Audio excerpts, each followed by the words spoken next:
સદ્ગુરુદેવની જે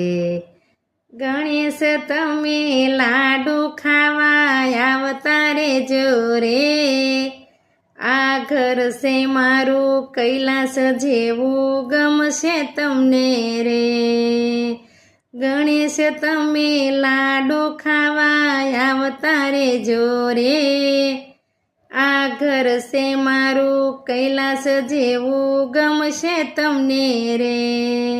હું તો પ્રેમથી લાડુ બનાવ્યા તમારા માટે રે, હું તો કોળિયા ભરાવું તમને મારા હાથે રે, તમારી સાથે રીધી સીધીને લાવતા રેજો રે, ગણેશ તમે લાડુ ખાવા આવતા રેજો રે.